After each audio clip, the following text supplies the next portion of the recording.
તો ઉના તાલુકાના પસવાડા ગામે ખનીજ માફિયાઓ બેફામ થયા છે। ગામમાં નદીમાંથી રેતી ચોરી કરતા માફિયાઓ પાસેથી જમાદાર હપ્તા વસૂલતા હોય તેવા આક્ષેપો કરવામાં આવ્યા છે।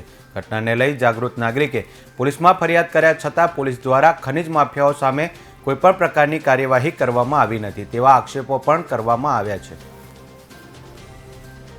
કે ખનીજ ચોરી થતી ખુલ્લેઆમ કઈ જગ્યાએ થતી? પસવાડામાં ખુલ્લેઆમ ખનીજ ચોરી થતી કે જયરાજ ગોહિલને 3 જીસીબી 100 ટ્રેક્ટર ચલાવતો। પછી મેં એને વિડીયો સાથે ઉતારી લીધો।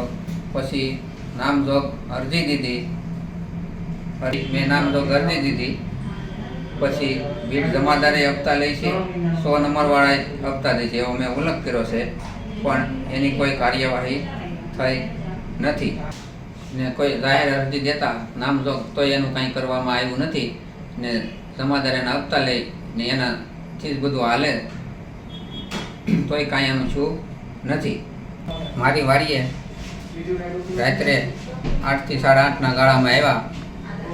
ધોકાની પાઇપને દલવારને લઈ 500 જણા। એ કે પછી મારા ઘરના વાલામાંથી ફોન કર્યો। એ કે તું આય તને કે જાનથી મારી નાખવાનો છે એવો ફોન આવ્યો મારો વાલો। મેં એમ કીધું હું કોડીનાર છે, બકાલું લઈને ગયો।